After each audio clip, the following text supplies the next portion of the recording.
Bueno, esta es la explicación, unidad 5, primera parte, por la cual vamos a trabajar sobre el sistema de remuneraciones. Eh, Vamos a ir a pantalla completa, si es que me deja, y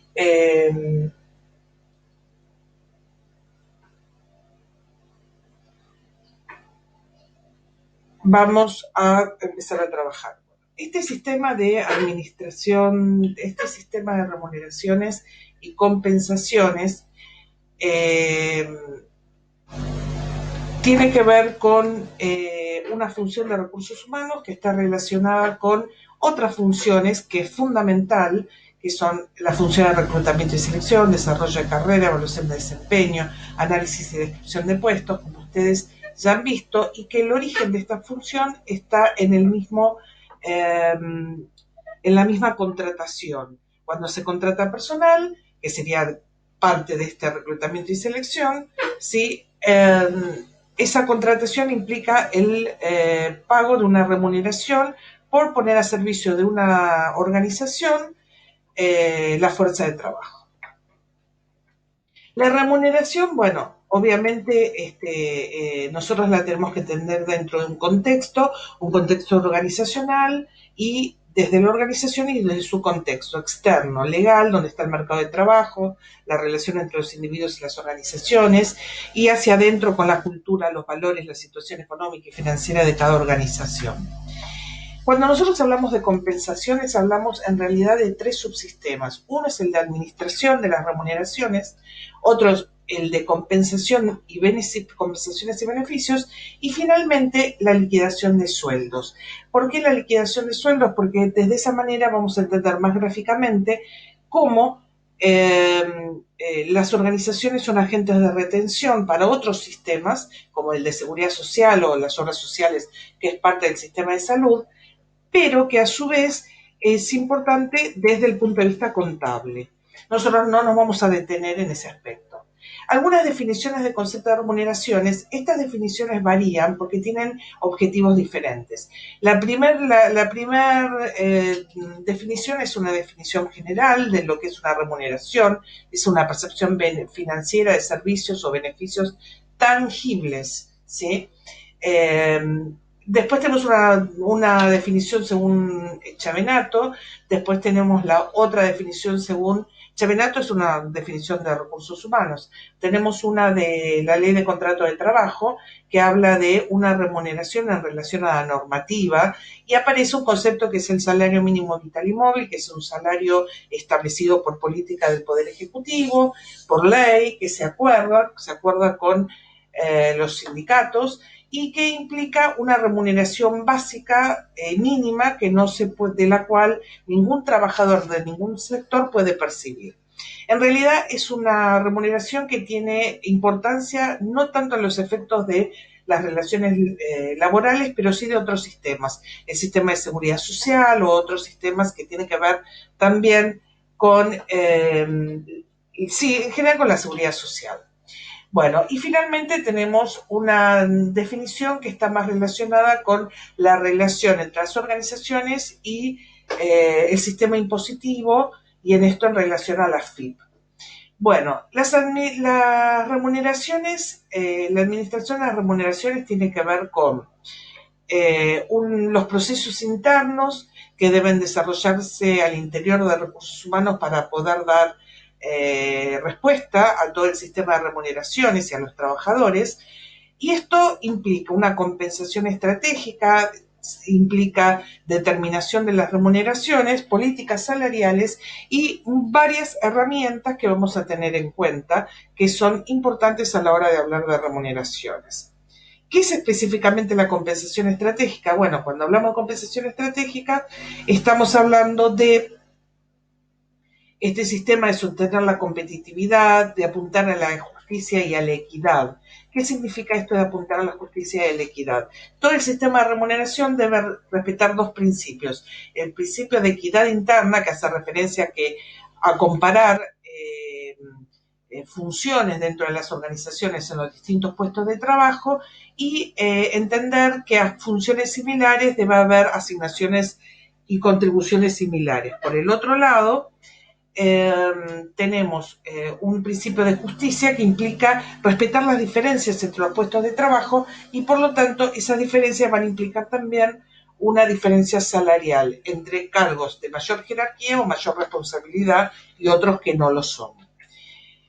Con respecto a cómo se determinan las remuneraciones, vamos a tener en cuenta estos elementos. El análisis y descripción de puestos, ustedes ya saben que esta herramienta es fundamental para entender qué sucede adentro de un puesto de trabajo. La evaluación de puestos, que sirve para valorar. La clasificación de puestos, que es un resultado de esta evaluación de puestos. Hacer una escala salarial y rangos para cada puesto de trabajo. Estos son como los pasos para ¿qué? Para armar lo que nosotros llamamos una estructura de sueldos. Las remuneraciones, ¿cómo definimos? ¿Cómo sabemos cuánto se debe abonar? Bueno, en principio tenemos que darle importancia a algunos factores externos a las organizaciones y otros que son internos. Los factores externos tienen que ver con la situación del mercado de trabajo, las coyunturas, el marco impositivo y legal, los convenios colectivos. Hacia el interior de las organizaciones tenemos la tipología de cargos, capacidades económicas y financieras de la organización, su cultura, es decir, una serie de elementos que también son importantes y a los cuales tenemos que darle trascendencia. Y todos estos aspectos también nos llevan a pensar las políticas salariales de una organización. ¿Qué son exactamente políticas salariales? Son los conjuntos de normas o directrices que dan cuenta de la filosofía de una organización, de lo que la organización quiere. Las políticas son obviamente dinámicas, se van construyendo día a día y tiene que ver con la estructura de los puestos, tiene que ver con los salarios de admisión y con las previsiones que hay que establecer al interior de una organización para poder dar respuesta a todo el sistema remunerativo. Uno de ellos es establecer cuál es la masa salarial, por ejemplo, que sería la cantidad, digamos, el monto que debe abonarse en determinados momentos de un ejercicio contable, ¿no? Las políticas remunerativas, bueno, en principio tenemos que establecer, tenemos algunas herramientas. Lo de inventario y documentación de puestos, son procesos que tienen que ver con la descripción y análisis de puestos y con los inventarios, es decir, hacer un raconto de la cantidad de puestos de trabajo que hay en una organización, la valoración y clasificación de esos puestos, la auditoría interna del sistema de retribución para establecer, bueno, cómo se llevan a cabo todos estos procesos, la comparación con el mercado de trabajo salarial, el mercado de trabajo, esto se llama la encuesta salarial, que es otra herramienta, y el diseño de una estructura salarial. Ustedes ven la cantidad de herramientas que tenemos que conocer para poder llevar adelante una política de remunerativa. La encuesta de remuneración, bueno, es armar una encuesta estándar para salir al mercado de trabajo, para comparar puestos de trabajo similares en organizaciones diferentes. ¿Para qué es esto? Para establecer cómo es el criterio de remuneración en distintas organizaciones para puestos de trabajo similares. El sistema de evaluación de puestos es una herramienta fundamental que sirve para clasificar los puestos de trabajo según factores, para poder ponderarlos, darle un puntaje y para poder establecer una jerarquía de sus puestos de trabajo en función de su puntaje y también para establecer rangos de puestos de trabajo similares que deberían ser abonados en forma similar. Esto es un método tradicional, es un método en el cual hay que tomar algunas decisiones.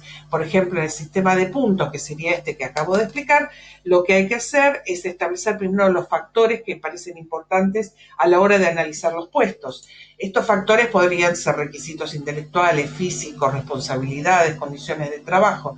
Es decir, se ponderan todos los factores y se van haciendo tratamiento de puestos de trabajo uno a uno o de puestos de trabajo testigos, es decir, alguno que sea representativo de otro grupo de puestos de trabajo.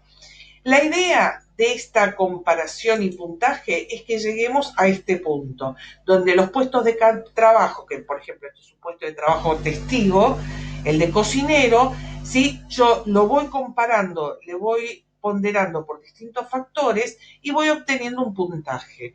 ¿Para qué ese puntaje total? Para poder compararlos con otros puestos de trabajo y establecer una escala salarial. A ver, establecer una escala salarial. ¿Qué es lo importante en esto? Lo importante en esto es que lo que yo tengo que establecer es que, por ejemplo, en este caso, tengo gerente, hornero, panificador, cajero. Cada uno de estos puestos de trabajo es testigo de otros puestos de trabajo, están en una franja. Yo logré obtener un puntaje por cada uno de ellos y una franja salarial implica todos aquellos puestos de trabajo que son similares, entre el límite superior e inferior de la política salarial.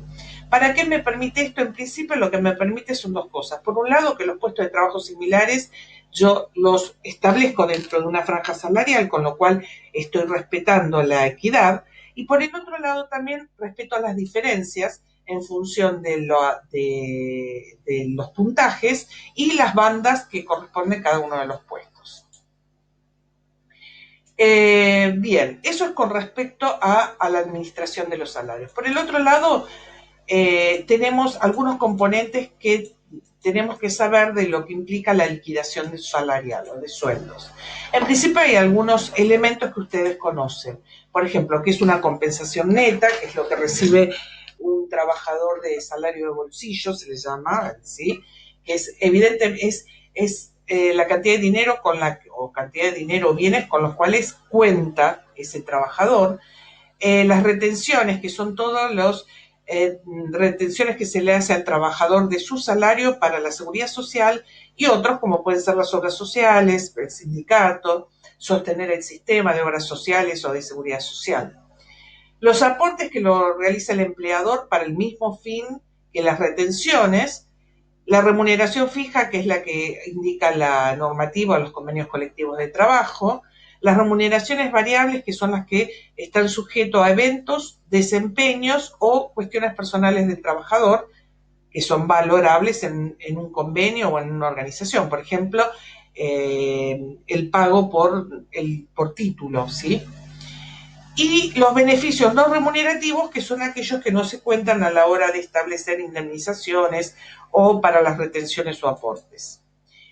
Esto es la liquidación salarial. Y acá, ¿por qué esto es la liquidación salarial? En realidad, este es un aspecto tiene que ver con lo contable. Nosotros no vamos a profundizar en este aspecto, pero lo que quiero que vean es varias cosas. Por un lado, que este señor, que no sabemos quién es, se lo ha encuadrado en este cargo, empleado A, de maestranzas y servicio A, esa es su categoría, no tiene antigüedad porque es un sueldo inicial y pertenece al convenio colectivo 130 de 75, que es el convenio colectivo de comercio. En el convenio colectivo encuadro estas categorizaciones que son importantes. ¿Por qué? Porque me da, después mirando las negociaciones paritarias, encontraré cuál es el sueldo básico para esa categoría, en este caso es este, y los adicionales, adicional de asistencia y puntualidad, que también se establecen por convenios colectivos o se establecen por políticas salariales de una organización. Y ven acá incrementos solidarios, que son responder a las negociaciones paritarias que se habían dado aumentos escalonados, como ven, marzo 2020, febrero 2020, es decir, todo esto suma a ese total, el concepto de sueldo básico más los adicionales. Pero a esto hay que hacerle las retenciones. ¿Y qué se le retiene a este empleado de comercio? Primero y principal, lo que se retiene es para jubilación, el 11%. Jubilación es para la seguridad social. Se le retiene para la ley 19.032, que es para sostener el sistema de seguridad social y el PAMI. Se le retiene para la obra social, la propia obra social del trabajador, que es el 3%, y después aparece FAESID, que es el sistema de de empleados de comercio y un aporte obligatorio al sindicato. En este caso, el sindicato de OSECAC tiene para todos los trabajadores en forma obligatoria un aporte al sindicato, que no es la afiliación. Si este señor estuviera afiliado, además se le retendría un aporte más para el sindicato. Y entonces nosotros ahora acá estamos observando todas las retenciones que se le descuentan a su salario básico más las adicionales y da por totalizado un sueldo neto, que es lo que nosotros estamos observando acá. ¿Qué me interesa de acá? Que sepan que hay aportes y retenciones, que las organizaciones son entes de retención, que esto es obligatorio hacerlo y además que está relacionado con el sistema de seguridad social y el sistema de obras sociales y con otros sistemas como puede ser el sindical.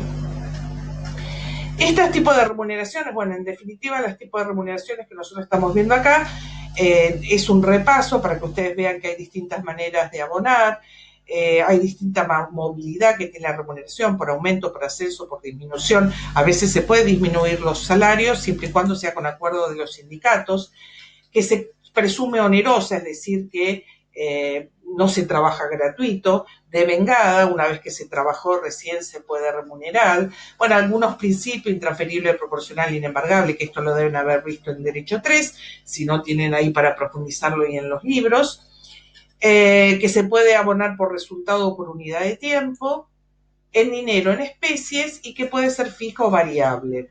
Y esta cuestión es importante según su función, que es remunerativo o no remunerativo, a la hora de saber si ese monto que se va a percibir tiene aportes o contribuciones a los sistemas de seguridad social o obras sociales. Hay sumas no remunerativas a veces que se abonan que no se utilizan para los cálculos para la seguridad social. Bien, con respecto a la tercera función, que es el sistema de compensaciones, serían todos aquellos beneficios que recibe un trabajador, además de lo remunerativo. Estos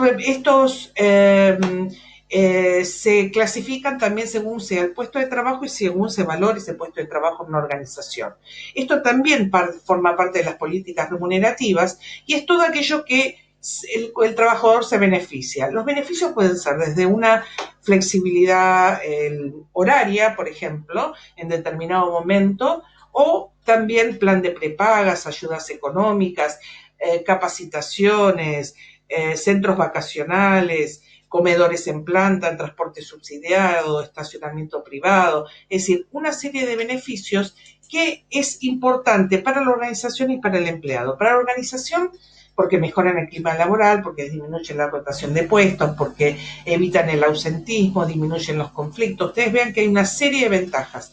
Por el otro lado, para el sistema, para el trabajador, le ofrecen oportunidades, mejoran también su satisfacción en el trabajo, de esto vamos a hablar en la unidad 8, y contribuyen a su desarrollo personal y al bienestar individual.